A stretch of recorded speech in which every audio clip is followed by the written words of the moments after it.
고린도전서 15장 22절 한 절 말씀입니다. 고린도전서 15장 22절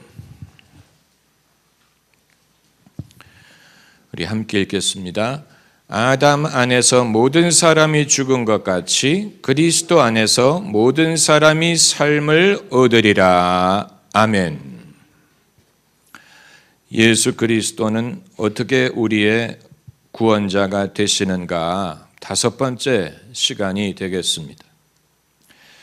이 주제를 우리가 이미 다 잘 안다고 생각을 했지만 다 잘 알지 못했습니다. 삼겹줄이 잘 끊어지지 않는 것처럼 우리가 예수 그리스도를 통하여 구원받을 수 있는 근거를 하나님은 삼겹줄이 아니고 오겹줄, 육겹줄, 칠겹줄로 아주 견고하게 만드셨습니다. 그런데 우리는 그 중에서 한 가지만을 생각하고 한 가지만을 강조함으로써 주의 풍성함을 스스로 약화시키고 또 편협한 복음을 전한 면이 있습니다. 그렇기 때문에 예수님이 어떻게 우리의 구원이 되시는가를 이해하는 것이 예수 그리스도를 이해하는 데 엄청난 도움이 됩니다. 예수님이 어떻게 우리의 구원이 되시는가를 이해하기 위해서는 애초에 인류가 어떻게 타락을 했는가를 이해할 필요가 있습니다. 애초에 어떻게 그렇게 되었는가, 이것을 알려면 아담으로 돌아가야 됩니다. 아담, 우리는 창세기 1장부터 11장까지 내용이 소위 신화적인 얘기다라고 생각을 하기가 쉽지요. 신화, 미스. 그런데 우리가 알 것은 신화라는 말이 없었던 일을 지어낸 얘기다라는 뜻이 아니라는 사실이, 이 선입견부터 우리가 고쳐야 성경을 이해하는 데 도움이 되고 또 성경을 가르치는 데 도움이 됩니다. 창세기 1장부터 11장까지의 내용은 왜 신화라는 장르라고 부르느냐? 그 이유는 글이 존재하기 이전의 사건이기 때문에. 여러분, 아이들이 글을 읽게 되기 전에는 무엇을 들려줍니까? 옛날 이야기를 들려주죠. 잠자기 전에 이야기를 들려줍니다. 아직 글을 읽기 전에 아이들이 무엇을 통해서 배우느냐? 들음을 통해서 배우고 구전을 통해서 배우고 그것을 통해서 이야기를 외우게 됩니다. 우리는 글을 너무 당연하게 생각하기 때문에 인류가 항상 글을 읽을 줄 알고 쓸 줄 알았던 것으로 생각을 하는데, 글의 역사를 거슬러 올라가면 아무리 오래전까지 가더라도 5,000년 전에 글이 발명이 되었다고 봅니다. 그것이 이제 진흙 위에 쐐기 글자에서부터 비롯됩니다. 이 진흙 위에 글을 써서 그 진흙을 구워서 토기처럼 보존을 했습니다. 애초에 사람들이 어떤 내용을 토기에다가 기록할 필요가 있었느냐? 내가 아무에게 기름 몇 항아리를 팔았다. 얼마를 빌려줬다. 내가 누구에게 얼만큼 돈을 구워줬다. 이것을 기록으로 남겨야 되기 때문에 5,000년 전에 수메르인들이 쐐기 글자를 발명해서 그것을 사용하기 시작하면서 글이라는 것이 탄생했습니다. 그런데 문제는 그 이전 일은 어떤 식으로 인류가 보존할 수 있었느냐 하는 것입니다. 글이 없는 시대, 지금이라면 블록체인에다가 그것을 보존할 수 있겠죠. 블록체인, 인터넷 다음의 혁명이 블록체인이라고 하는데, 그러나 글이 없었던 시대에는 어떻게 사람들이 중요한 진리를 보존하고 전할 수 있었느냐? 구두와 외움을 통해서입니다. 그러니까 우리가 아이들한테 글을 익히기 전에 이야기를 들려준 것처럼 옛날 사람들이 모닥불 주변에 모여서 이야기를 들려줄 때 할아버지가 손자 손녀에게 자기가 할아버지로부터 배운 이야기, 구두로 전하고 외운 이야기를 후손들에게 전해줌으로써 구두로 이것이 전달이 됐습니다. 이건 하나님의 지혜가 엿보이는 부분입니다. 어려운 진리, 지금 말하더라도 어려운 진리를 글이 없는 옛 시적의 사람들이 어떻게 그것을 알고 보존하고 전할 수 있게 하셨느냐? 하나님은 신화라는 장르를 통하여 어려운 진리가 세월을 견디고 구전으로 전파될 수 있게 하신 것입니다. 우리는 아담과 하와 이야기가 언제적 이야기였는지 알지 못합니다. 만약에 누가 5,000년 전이에요 라고 말한다면 그 사람은 학교에 다시 가서 배워야 됩니다. 한민족의 역사가 5,000년이라고 하는데 왜 다 5,000년이냐? 그때부터 역사가 기록이 되었기 때문에 그 이전은 선사시대라고 부릅니다. 글이 없었기 때문에 기록을 남길 방법이 없었고, 그렇기 때문에 그 이전에 일어난 일에 대해서는 우리가 알 길이 없어요.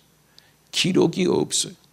기록이 있다면 프랑스의 동굴에 원신들이 그린 벽화라든가 옛날 사람들이 돌 위에 새긴 그림이라든가 그것이 유일하고, 글이 없었기 때문에 아무 개가 어디 살았고 어느 왕이 어느 나라를 정복했고 이런 것을 우리가 도무지 알 수가 없는 것입니다. 그러나 그때에도 인류는 존재했고 역사가 있었어요. 사건들이 있었어요. 창세기 1장에서 11장까지의 사건, 노아의 홍수라든가 에녹에 대한 이야기라든가 또 가인과 아벨 이야기라든가 또 에덴 동산에 대한 것이라든가 뱀이 하와를 시험한 것이라든가 아담과 하와가 에덴에서 쫓겨난 것이라든가 하나님이 흙으로 인간을 지으셨다든가 6일 만에 천지를 만드셨다. 이 모든 일은 글이 없는 시대, 오래전에 일어난 일이기 때문에 하나님이 그것을 인류에게 가르치셨더라도 인류가 그것을 기억하고 보존할 수 있는 유일한 방법은 스토리를 통해서였어요. 스토리, 신화라는 장르가 거기에 해당이 되는 것입니다. 없는 이야기를 만들었다는 얘기가 아니에요. 다른 방법으로 보존할 수 없는 중요한 진리를 신화라는 장르를 통하여 수천 년 동안 보존할 수 있었다는 얘기. 여러분은 에덴 동산이 실제로 식물원 같은 곳이라고 생각하시지 않으시지요? 상징적인 단어, 동산이란 말. 저는 구약 성경을 기록한 사람들이 사막에 살았을 것이라고 생각합니다. 사막에 물이 없는, 나무가 자라지 않는 사막에 사는 사람에게 낙원이란 동산 같은 곳입니다. 물이 풍성하고 강물이 흐르고 나무가 있고 열매가 있는 곳을 낙원이라고. 낙원하면 그들은 동산을 그렇기 때문에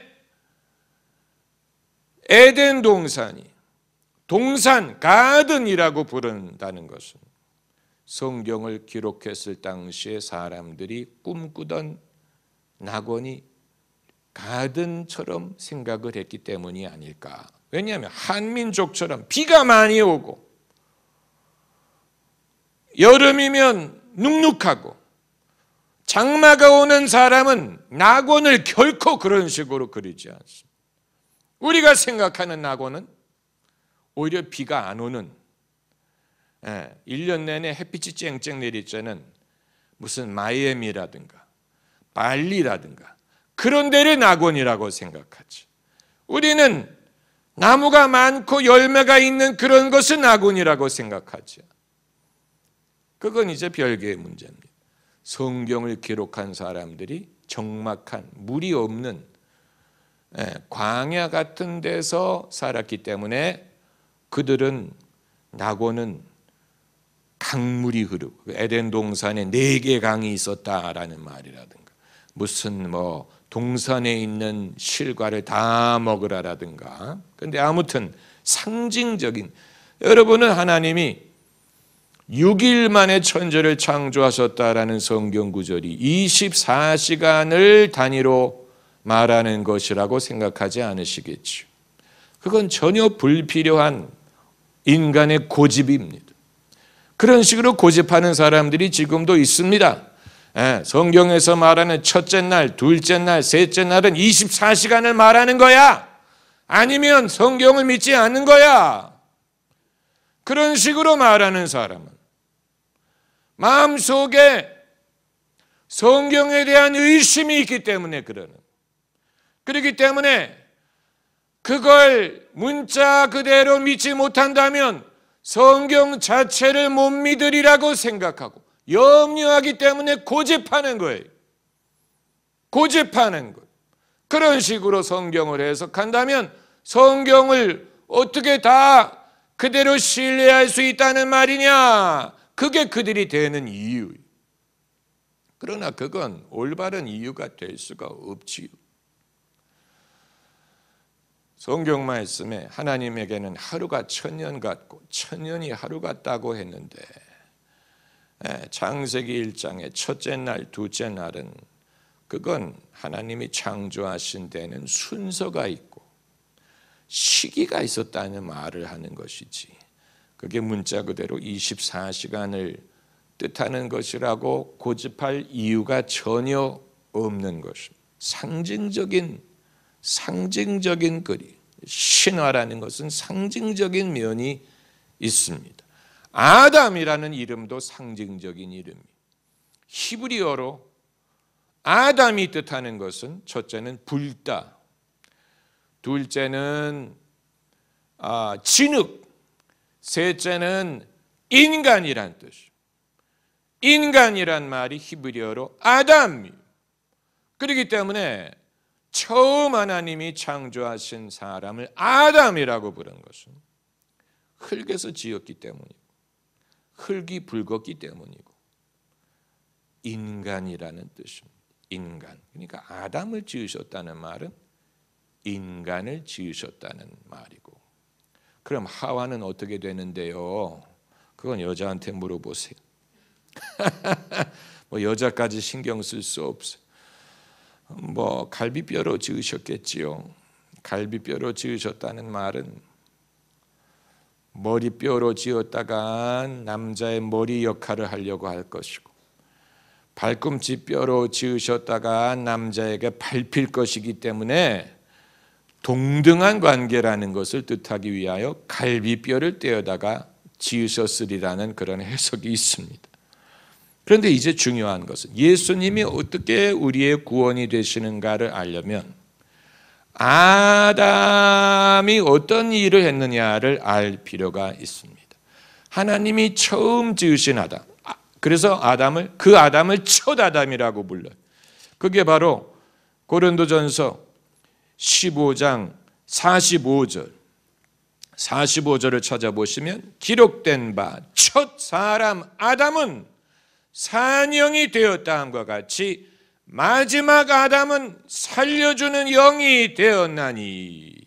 아주 중요한 성경 구조. 첫 아담이 있고 두 번째 아담이 아니고 마지막 아담. 첫 아담은 창세기 1장에 나오는 그 아담이고 마지막 아담은 누구냐? 예수 그리스도를 말하는. 그래서 다시 오늘 본문으로 가면 아담 안에서 모든 사람이 죽은 것 같이 아담 안에서 모든 사람이 죽었다고 했어요. 여기서 아담이란 말은 첫 시도, 첫 뿌리, 첫 근원, 첫 대표 이런 뜻을, 첫 인간이란 뜻을 가지고 있습니다. 첫 아담 안에서 모든 사람이 죽은 것 같이, 그 말은 죄를 지었다는, 죄인이 되었다는 것. 본인이 알든 모르든 선택하든 선택하지 않든 신학자들이 말하는 원죄라는 것이 바로 이것을 말하는 것입니다. 우리는 원죄라는 말을 많이 쓰지만 그게 무엇을 뜻하는지는 잘 알지 못합니다.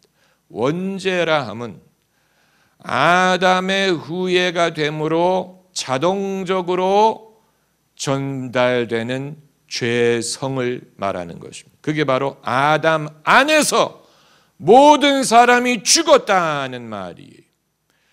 왜 하나님께서 그냥 하나님의 차원에서 인간을 구원해 주지 굳이 당신의 아들을 사람으로 보내셔야 했느냐 하는 이유가 바로 여기에 있습니다. 첫 번째 사람이 실패했기 때문에 하나님은 아담 안에서 죽은 인류를 살리기 위하여 두 번째 아담, 마지막 아담을 보내실 필요가 있었던 것입니다. 사람을 보내실 필요가 있어요. 예수 그리스도께서 사람으로 오실 수밖에 없었던 이유가 여기에 있습니다. 예수님은 아담이 되어야 했어요. 다만 마지막 아담, 두 번째 아담이라고 그러지 않고 마지막 아담이라고 부른 이유는 무엇입니까? 예수님 이후에는 더 이상 없다는 뜻을 말합니다. 예수님 이후에 또 하나님이 무슨 다른 선지자를 보낸다든가 다른 스승을 보내서 인류를 구원하시는 게 아니고 마지막 대표자, 인류의 대표자라는 말이 첫 아담이 단추를 잘못 꿰었습니다. 그래서 그 이후에 모든 사람들이 아무리 애를 써도 첫 단추를 잘못 끼웠기 때문에 다 죽었어요. 우리가 그것을 피할 길이 없어요. 반장을 잘못 만난 것과 마찬가지입니다. 우리들의 일그러진 영웅, 여러분 그 영화 보셨습니까? 이문열 씨의 우리들의 일그러진 영웅. 반장 한 명을 잘못 만났더니 온 반이 난장판이 되죠. 반장 하나 잘못 만나가지고. 그런데 그 반장을 피할 길이 없는 거예요. 언제까지? 새로운 선생님이 부임하실 때까지. 새로운 선생님이 부임해가지고 비로소 그 반장의 거짓, 그 반장의 폭력, 독선을 발견하게 되지 않습니까? 그러면서 그 반이 구원을 받게 되는 것이죠. 마찬가지로 첫 아담 안에서 모든 인간이 죽었기 때문에 도대체 그것을 피할 길이 없었는데, 그렇기 때문에 예수님이 두 번째 아담, 마지막 아담으로 오신 것입니다. 이제 중요한 질문은 예수님이 언제 그 아담이 되셨을까 하는 것입니다. 예수님이 언제 그 아담이 되셨을까? 십자가 사건 이후에 마지막 아담이 되셨을까? 공생애를 시작할 때 마지막 아담이 되셨을까? 아니면 원래부터 마지막 아담으로 오셨을까? 이건 아주 중요한 신학적인 문제. 십자가 이후에 마지막 아담이 되셨다면, 그렇다면 예수님이 십자가 이전에 어떻게 내 믿음이 너를 구원하였느니라 라고 말씀하실 수가 있었고, 소자야 내 죄 사함을 받았느니라 라고 어떻게 말씀하실 수가 있었겠습니까? 죄 사함이 예수님의 십자가의 결과로 주어지는 것이라면 예수님은 그 이전에는 아무런 구원을 하실 수가 없었다는 얘기가 되는 것이죠. 그러나 예수님이 탄생하기 전에 천사가 요셉에게 말하기를 그의 이름을 예수라 하라. 이는 그가 자기 백성을 죄에서 구원할 자이심이니라. 예수님이 십자가 사건 이후에 하나님의 아들이 되고 마지막 아담이 되신 게 아니고, 예수님은 원래부터 마지막 아담으로 오셨다라고 보는 것이 옳습니다. 그렇기 때문에 요단강에서 세례를 받으실 때 하나님이 뭐라고 말씀하셨어요? 이는 내 사랑하는 내 아들이라 내가 그를 인하여 기뻐하노라. 아주 먼 옛날 하늘에서는 당신을 위한 계획이 있었죠. 그 가사가 사실은 신학적으로 틀린 가사입니다. 하나님은 예수님 이외에 어느 누구에게도 내가 너를 인하여 기뻐한다라고 말씀하신 적이 없어요. 예수님에게만 그 말씀을 하셨어요. 아담 이후에 하나님이 어느 누구에게도 내가 너를 인하여 기뻐한다라고 직접 선포하신 적이 없어요. 하나님을 기쁘시게 하는 자라는 말을 얻었다, 하나님의 마음에 합한 자라는 말을 얻었다라는 말은 있지만, 하나님이 공개적으로 그걸 선포하신 것은 예수님이 유일무이합니다. 예수님이 우리의 구원자가 되실 수 있는 또 하나의 이유가 바로 거기 있어요. 유일하게 하나님 아버지께 내가 그를 인하여 기뻐한다라는 인정을 받으신 분이기 때문에,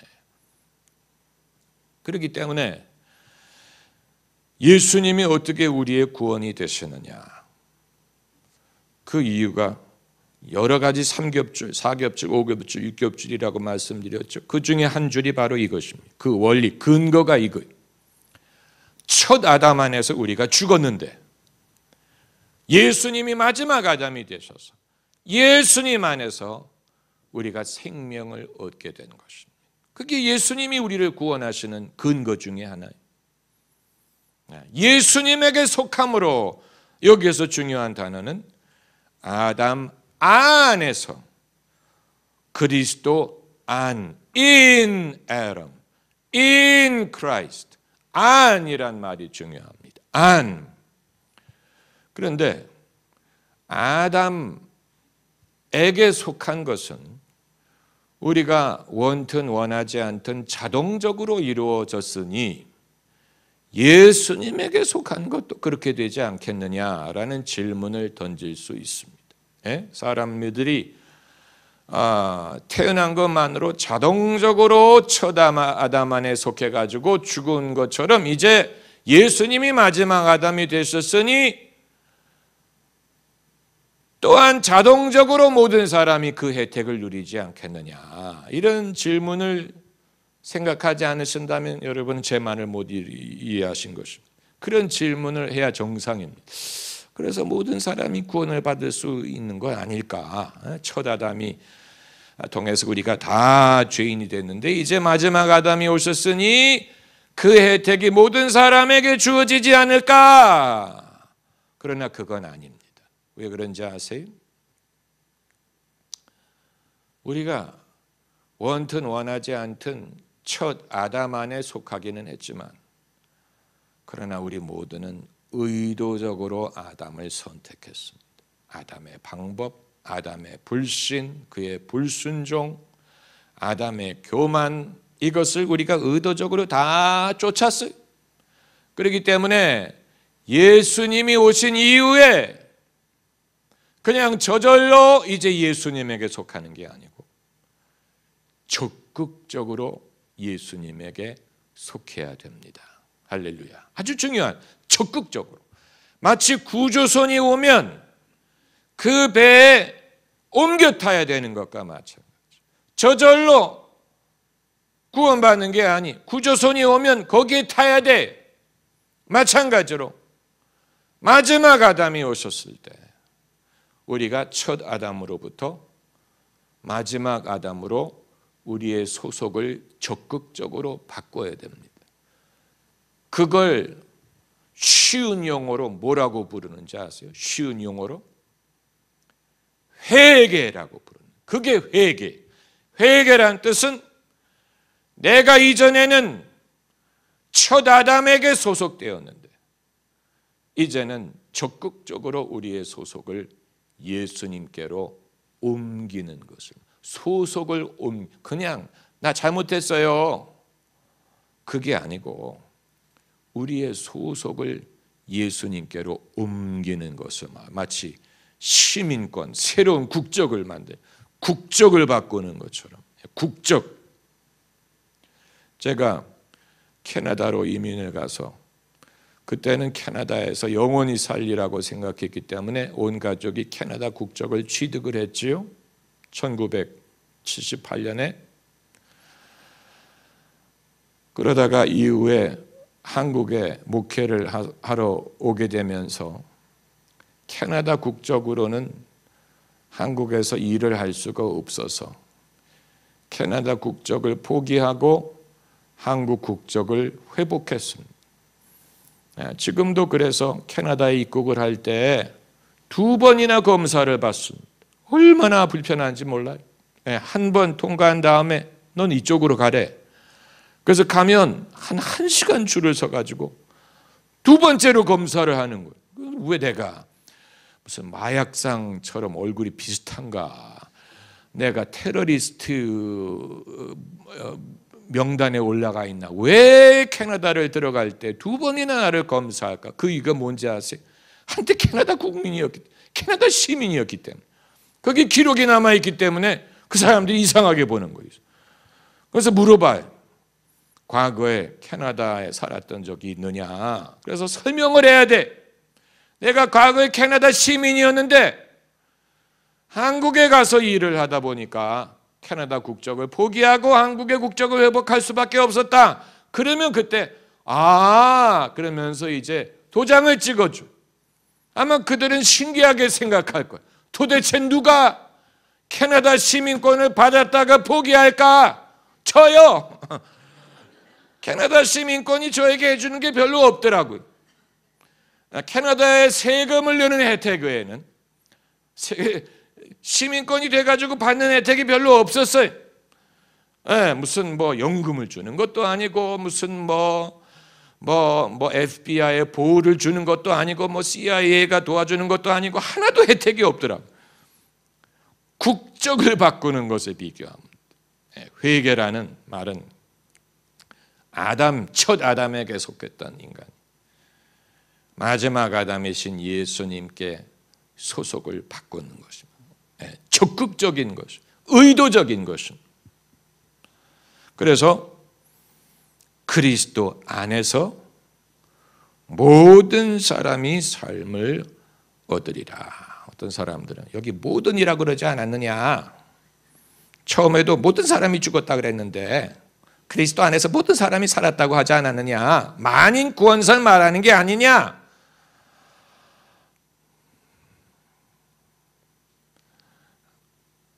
그건 예수님을 영화롭게 하지 못합니다. 하나님이 세상을 이처럼 사랑하사 독생자를 주셨으니 이는 저를 믿는 자마다라고 했지. 독생자를 주셨으니 이제 다 영생을 얻는다고 하지 않았어요.